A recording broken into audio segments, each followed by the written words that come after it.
जय हिंद दोस्तों, जनवर समाज तो स्वागत है। मैं विनेश कुमार सिंह। आज पढ़ाने वाले हैं रीड एंड पास। यह वीडियो आपके लिए है खास, तो ज़्यादा नहीं करेंगे बात।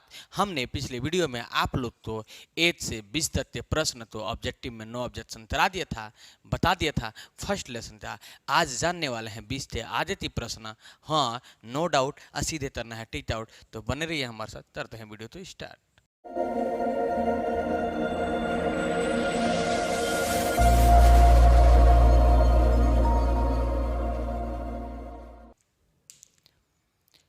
इक्कीस नंबर प्रश्न जो आप लोग के स्क्रीन पे दिखाई दे रहा है, चलिए हम भी पढ़ लेते हैं। कह रहा है निम्नलिखित में कौन अशांत दशमलव विस्तार है। तो सबसे पहले फर्स्ट जानेंगे कि अशांत दशमलव विस्तार कहते किसे हैं, क्योंकि जड़ से जानेंगे नहीं तो बनाएंगे कैसे। तो एकदम से बने रहिए, एकदम जड़ से बताने वाले हैं। तो दशमलव, ठीक है ना, दशमलव प्रसार शांत है या अशांत है। तो देखिए जिस प्रमेय संख्या का हर, ऊपर वाला तो कहते हैं अंश और नीचे वाला तो कहते हैं हर। अगर हर का फैक्टर करते हैं, फैक्टर करने के बाद गुणनखंड के रूप में 2 आए या 5 आए, 2 या 5 के रूप में आए, ठीक है ना, 2 5 के रूप में आएगा या 2 आएगा या 5 आएगा सिर्फ, तो उसको बोलेंगे दशमलव प्रसार उसका शांत होगा। और 2 और 5 के रूप में नहीं आएगा तो उसका दशमलव प्रसार अशांत होगा। यहीं पे समझने की बात है। अब देखिए ऑप्शन नंबर ए तो देखते हैं 17/18। तो अगर 18 का हम फैक्टर करेंगे तो 17 आ जाएगा 2 दूंगे 3 दूंगे 3, क्योंकि 2 3 6 6 3 18, इतना तो बराबर में लिख सकते हैं। अब यहाँ पे 2 और 5 के रूप में तो नहीं आया, सिर्फ 2 2 भी आया रहता तब भी शांत होता, सिर्फ 5 5 आया रहता तब भी शांत होता। तो ऐसा तो नहीं आया है, इसका मतलब क्या होगा, यह अशांत होगा। तो हमारे सिचुएशन के अनुसार जो 31 नंबर प्रश्न कह रहा है कि कौन अशांत है, तो हमारा राइट आंसर क्या होगा, ए। मतलब इसमें ऑप्शन नंबर कह रहा है सी। क्या कह रहा है, सी। यहाँ पे इस क्वेश्चन को छापने में बहुत ज्यादा मिस्टेक किया गया है। अब देखिए बी नंबर जो है 3/8 है, क्या है 3/8 है। तो 8 का फैक्टर जब निकालेंगे तो 2 2 के रूप में आएगा, तो यह शांत हो जाएगा, ठीक है ना। अशांत पूछ रहा है तो ऑप्शन नंबर ए होगा, और नहीं तो ऑप्शन नंबर डी होगा, क्योंकि 19/17 दिखाई दे रहा होगा आप लोग तो स्क्रीन पे। 19/17 जो ऑप्शन नंबर डी में दे रहा है, तो या तो आंसर ऑप्शन नंबर ए होना चाहिए और नहीं तो ऑप्शन नंबर डी होना चाहिए। बल्कि इसमें तो है ऑप्शन नंबर सी 169/2000। 2000 का फैक्टर करेंगे 2 और 5 के रूप में आ जाएगा, यह भी शांत हो जाएगा। तो हमारा राइट आंसर होगा ऑप्शन नंबर ए, नहीं तो ऑप्शन नंबर डी। बल्कि इसमें दे नहीं रहा है, ऑप्शन नंबर दे रहा है सी। इस तो मिस्टेक हो गया है छापने में, क्योंकि 17/18 में भी ऑप्शन नंबर ए में है 17/18। अब देखिए ऑप्शन नंबर डी में है 19/17। इसका मतलब 17 18 19 का फंडा है, इसमें कहीं छापने में मिस्टेक कर दिया गया है, इसलिए यह आंसर होने वाला नहीं है। चलिए नेक्स्ट प्रश्न को देखते हैं। हमने ऐसा प्रश्न ऑलरेडी बताया है, आप लोग तो आगे पढ़े होंगे फर्स्ट वीडियो में, नो डाउट ऐसे देती होंगे टिक आउट। हमने आप लोग के लिए ऑलरेडी अपने चैनल पे एमबीडी डाइट का ऑब्जेक्टिव का सॉल्यूशन पूरा करा दिया है। आप लोग नहीं देखे होंगे तो डिस्क्रिप्शन बॉक्स में लिंक मिलने वाला है, जाके देख लेना है, नहीं तो प्लेलिस्ट में जाइए। एमबीडी डाइट का लेसन बाय लेसन हमने ऑब्जेक्टिव बताया है, और ऑब्जेक्टिव में नो ऑब्जेक्शन कराया है, जो पेपर हॉल में आपके लिए बहुत बेस्ट होगा। ऑब्जेक्टिव में नो डाउट सीधे करिएगा टिक आउट। चलिए नेक्स्ट प्रश्न को देख लेते हैं। 22 नंबर प्रश्न क्या कह रहा है। 22 नंबर प्रश्न कह रहा है महत्तम समापवर्तक ए इन टोमा बी, मतलब पहली संख्या दूणे दूसरी संख्या का लघुत्तम समापवर्तक पहली संख्या दूणे दूसरी संख्या का बराबर होता है। तो हम बता दें कि ए दूणे बी इक्वल टू HCF दूणे LCM होता है, ठीक है ना। अब ये महत्तम समापवर्तक लघुत्तम समापवर्तक किसके बराबर होता है, पहली संख्या दूणे दूसरी संख्या के बराबर होता है। तो हमारा राइट आंसर होगा ए दूणे बी, नो डाउट सीधे कर देना है टिक आउट। तो 22 नंबर का राइट आंसर ए दूणे बी, जो ऑप्शन नंबर सी में दे रहा है भैया, नो डाउट सीधे कर देना है टिक आउट। अब देखिए इसके बाद देखते हैं हम 23 नंबर प्रश्न। तो ये 23 नंबर प्रश्न का राइट आंसर क्या होने वाला है। देखिए एकदम इजी प्रश्न है, इजी ही पूछेगा, इजी में बिजी हो जाना है। अब पेपर ज़्यादा दिन नहीं रह गया है, तो अभी से कुछ बिगड़ा नहीं है, मगर अब बिगड़ जाएगा। चलिए 23 नंबर प्रश्न आ रहा है, निम्नलिखित में कौन परिमेय संख्या है? √7, ऑप्शन नंबर ए में दे रहा है √7। क्या यह परिमेय संख्या है? तो नहीं है, क्योंकि √7 का वर्गमूल नहीं निकलेगा, यह रूट नहीं हट पाएगा। ऑप्शन नंबर बी में देखते हैं तो दे रहा है √2 बट्टा √7। अब ना 2 का वर्गमूल निकलेगा ना 7 का निकलेगा, तो यह भी हमारा राइट आंसर होने वाला नहीं है। ऑप्शन नंबर सी तो देखते हैं तो इसमें दे रहा है √3 बट्टा √7। अब देखना √3 का वर्गमूल निकलेगा ना √7 का निकलेगा, इसका मतलब यह भी आंसर होने वाला नहीं है। तो ऑप्शन नंबर बी भी नहीं है, ऑप्शन नंबर ए भी नहीं है, ऑप्शन नंबर बी भी नहीं है, ऑप्शन नंबर सी भी नहीं है। इसका मतलब राइट आंसर होगा option number D, no doubt. सीधे कर देते हैं टी आउट। चलिए डी तो भी देख लेते हैं, दे रहा है √25 बट्टा √49। तो 25 का वर्गमूल 5 होता है, 49 का वर्गमूल 7 होता है। ऑलरेडी यह एक परिमेय संख्या है, हमारा दशमलव प्रसार क्या होगा, सॉरी, ऑलरेडी यह परिमेय संख्या है, तो हमारा राइट आंसर यही होने वाला है जो ऑप्शन नंबर डी में दे रहा है, नो डाउट। सीधे कर देना है टी आउट। अब देखते हैं हम 24 नंबर प्रश्न, तो 24 नंबर प्रश्न का राइट आंसर क्या होगा। 24 नंबर प्रश्न जो ऑलरेडी आप लोग के स्क्रीन पे दिखाई दे रहा है, कह रहा है 625 का अभाज्य गुणनखंड में 5 का घात होगा। अब देखिए 625 का यही ना है, 5 से घटाएंगे तो 5 एकम 5 होगा, 5 दूना 10 होगा, 5 25 होगा। फिर 5 से घटाएंगे तो 5 दूना 10, 5 25, फिर 5 से घटाएंगे तो 5 25। इसका मतलब 5 कितना बार आ रहा है, 1 2 3 4, ए सर जी 5 का पावर 4, मतलब घात क्या होगा, 4 होगा, नो डाउट। सीधे कर देना है टिक आउट। तो 24 नंबर का राइट आंसर 4 जो ऑप्शन नंबर डी में दे रहा है, तो नो डाउट सीधे कर देना है टिक आउट। 25 नंबर प्रश्न जो ऑलरेडी आप लोग के स्क्रीन पे दिखाई दे रहा होगा, क्या कह रहा है सर जी?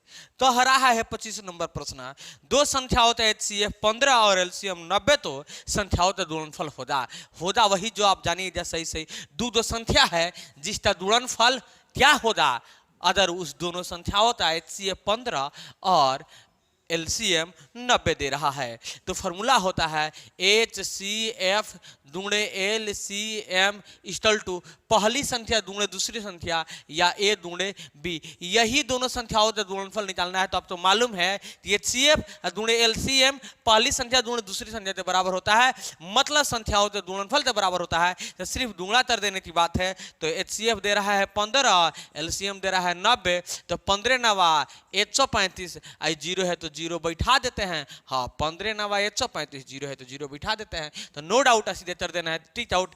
8385 हमारा राइट आंसर होगा। चलिए ऑप्शन में देख लेते हैं। तो 25 नंबर का राइट आंसर 8350 जो ऑप्शन नंबर सी में दे रहा है, तो नो डाउट सीधे कर देना है टिक आउट। अब देख लेते हैं हम 26 नंबर प्रश्न। तो ये 26 नंबर प्रश्न का राइट आंसर क्या होने वाला है, ऑलरेडी आप लोग तो बुझा रहा होगा, समझ में आ रहा होगा। 26 नंबर प्रश्न क्या कह रहा है भैया? कह रहा है क्या एक परिमेय संख्या और अपरिमेय संख्या का गुणनफल अपरिमेय होता है या हो सकती है? तो हम बता दें कि परिमेय संख्या तथा अपरिमेय संख्या का योगफल सदैव अपरिमेय संख्या होता है। जोड़ तहेगा तब वो अपरिमेय होगा, घटाव तहेगा तब वो अपरिमेय होगा, गुणा तहेगा तब वो अपरिमेय होगा, ए सर जी भाग तहेगा तब वो अपरिमेय होगा। सिर्फ बात रहना चाहिए परिमेय और अपरिमेय संख्या का। परिमेय संख्या तथा अपरिमेय संख्या का योगफल सदैव अपरिमेय संख्या होता है। परिमेय संख्या तथा अपरिमेय संख्या का अंतर माने घटाव सदैव अपरिमेय संख्या होता है। अपरिमेय संख्या तथा अपरिमेय संख्या का भागफल भी सदैव अपरिमेय संख्या होता है। इतना ही नहीं, परिमेय संख्या तथा अपरिमेय संख्या का गुणनफल भी सदैव अपरिमेय संख्या होता है। तो नो डाउट सीधे कर देना है टिक आउट। तो 26 नंबर प्रश्न कह रहा है परिमेय संख्या और अपरिमेय संख्या का गुणनफल अपरिमेय संख्या हो सकती है। हाँ जी भैया एकदम हो सकती है। तो हमारा राइट आंसर होगा हाँ। देख लेते हैं जो ऑप्शन नंबर ए में दे रहा है, नो डाउट सीधे कर देना है टिक आउट, क्योंकि प्रमेय संख्या तथा अप्रमेय संख्या का गुणनफल सदैव अप्रमेय संख्या ही होता है। अब देखिए इसमें ऑप्शन नंबर सी में कह रहा है दोनों, तो ऐसा नहीं होता है, यह मिस्टेक से छप दिया होगा। इसका राइट आंसर होगा ऑप्शन नंबर ए, हाँ, क्योंकि प्रमेय संख्या और अप्रमेय संख्या का गुणनफल सदैव अप्रमेय संख्या ही होता है। चलिए 27 नंबर प्रश्न देख लेते हैं, 26 नंबर तो गलत दे रहा है। चलिए 27 नंबर तो आ रहा है, निम्नलिखित में कौन प्रमेय संख्या है? चलिए ऑप्शन नंबर ए तो देखते हैं। अब दिए 2 माइनस √3, ये 2 प्रमेय है, यह होता है अप्रमेय है, तो यह भी क्या होगा? सीधी सी बात है कि अप्रमेय होगा। चलिए ऑप्शन नंबर बी √5, इसका वर्गमूल नहीं निकलेगा, यह भी क्या होगा? अप्रमेय होगा। ऑप्शन नंबर सी तो है 2√3 बट्टा √3, √3 से √3 कैंसिल 2, तो यही हमारा प्रमेय संख्या होने वाला है। 27 का right answer option number C होगा, नो डाउट सीधे कर देना है टिक आउट, जो ऑलरेडी आप लोग को स्क्रीन पे दिखाई दे रहा होगा। चलिए अब देखते हैं 28 नंबर प्रश्न को, 28 नंबर प्रश्न का राइट आंसर क्या होने वाला है। चलिए 28 नंबर प्रश्न कह रहा है, निम्नलिखित में कौन अप्रमेय संख्या है? निम्नलिखित में कौन अप्रमेय संख्या है? तो देखिए ऑप्शन नंबर ए तो देख लेते हैं, कह रहा है 64 बट्टा √36, इसका वर्गमूल निकल जाएगा। 64 का वर्गमूल 8 और 36 का वर्गमूल 6, तो ऑलरेडी प्रमेय हो गया। इसका मतलब यह भी आंसर होने वाला नहीं है। ऑप्शन नंबर बी तो देखते हैं 81, तो इसका भी वर्गमूल क्या होता है? 9 होता है, यह भी प्रमेय हो गया, यह भी आंसर होने वाला नहीं है। ऑप्शन नंबर सी तो देख लेते हैं भैया, ऑप्शन नंबर सी में दे रहा है √2.5, इसका वर्गमूल तो नहीं निकलेगा, इसका मतलब राइट आंसर यही होने वाला है। तो नो डाउट सीधे कर देना है टिक आउट, जो option number C right answer होगा। कितना नंबर था सर जी? 28 नंबर प्रश्न था, तो नो डाउट सीधे कर देना है टिक आउट। अब देखते हैं हम 29 नंबर प्रश्न तो, कि 29 नंबर प्रश्न का राइट आंसर क्या होने वाला है। चलिए 29 नंबर प्रश्न जो ऑलरेडी जो आपके स्क्रीन पे दिखाई दे रहा है, कह रहा है वृत्ताकार पथ पर 3 धावक एक ही स्थान से दौड़ना प्रारंभ करते हैं। वृत्ताकार पथ माने वृत्त के आकार का कोई पथ है, यहाँ से एक ही स्थान से 3 धावक माने दौड़ने वाला ठीक है ना, 3 धावक माने दौड़ने वाला दौड़ रहा है आदमी, कितना है? 3 है। अब देखिए प्रारंभ करते हैं, तो एक चक्कर पूरा करने में 3 घंटा, चलिए 3 घंटा, 4 घंटा और 8 घंटा समय लगता है, तो तीनों तो प्रस्थान बिंदु पर पुनः मिलने में कितना समय लगेगा? एक ही बिंदु पर कितना समय बाद मिलेंगे? तो ऐसे सवाल में जब भी ऐसा प्रश्न करें तो हम क्या करते हैं? लघुत्तम निकाल देते हैं, मतलब एलसीएम निकाल देते हैं, हमारा राइट आंसर वही होने वाला है। तो चलिए 3 से 33, 3 8 24 और 4 6 24 और 8 3 24, इसका मतलब राइट आंसर हमारा क्या होगा? 24 होगा। आप लोग एलसीएम निकाल लीजिएगा, राइट आंसर 24 ही होने वाला है। चलिए हम भी देख लेते हैं। चलिए हम तो 28 लिख दिए हैं भैया, 24 राइट आंसर होगा, क्योंकि 3 से 33, 3 8 24, सबसे बड़ा फैक्टर वही है। 4 6 24, 8 3 24, हमारा राइट आंसर क्या होगा? 24 होगा। चलिए ऑप्शन में देख लेते हैं, तो राइट आंसर 24 जो ऑप्शन नंबर ए में दे रहा है, तो नो डाउट सीधे कर देना है टिक आउट। आप लोग ऑलरेडी फैक्टर निकाल लीजिएगा या लघुत्तम जैसे इच्छा करे वैसे निकालिए, 24 ही आंसर आएगा। चलिए 30 नंबर प्रश्न तो देख लेते हैं कि 30 नंबर प्रश्न का राइट आंसर क्या होने वाला है। तो आ रहा है 2 √2 तोमा √3 तोमा √2 तोमा √3 तोमा 3 √3 है, ये क्या है? अब बताइए, यह प्रमेय है, ये प्रमेय है, प्रमेय है। ए सर जी वर्गमूल नहीं निकलेगा, अप्रमेय अप्रमेय अप्रमेय, परिमेय है क्या है? अप्रमेय। तो परिमेय संख्या और अप्रमेय संख्या जो गुणनफल सदैव अप्रमेय संख्या होता है, तो यह भी क्या होगा? अप्रमेय। तो हमारा राइट आंसर होगा अप्रमेय। चलिए ऑप्शन में देख लेते हैं, तो 30 का राइट आंसर अप्रमेय जो ऑप्शन नंबर बी में दे रहा है भैया, नो डाउट सीधे कर देना है टिक आउट। चलिए 31 नंबर प्रश्न तो देख लेते हैं, क्योंकि आज इसी वीडियो में इसको समाप्त कर देना है इस लेसन को। चलिए कह रहा है h² - 5h + 4, h² - 5h + 4 = 0, तो h का मान हो जाए, h का मान क्या हो जाए? एक पूर्णांक हो जाए कि भिन्न संख्या हो जाती, अपरिमेय संख्या हो जाती, वास्तविक संख्या नहीं। मतलब क्या होगा, चलिए तो इस तो फर्स्ट और लास्ट से गुणा करके बनाइए था तो ऑलरेडी एक पूर्ण संख्या प्राप्त होगा, तो इसलिए हमारा राइट आंसर होगा पूर्णांक, नो डाउट। सीधे कर देते हैं टिक आउट, क्योंकि ऑब्जेक्टिव में करना है नो ऑब्जेक्शन, इसलिए ठीक है ना, क्योंकि ज़्यादा इस पर चर्चा करेंगे नहीं, क्योंकि अब समय ज़्यादा नहीं रह गया है। मगर जो भी डाउट प्रॉब्लम डजन परेशानी हो जाए, कमेंट बॉक्स आपके नाम क्या है, कमेंट बॉक्स में कमेंट करना ना भूलिएगा। चलिए 32 नंबर प्रश्न तो देख लेते हैं कि 32 नंबर प्रश्न का राइट आंसर क्या होने वाला है।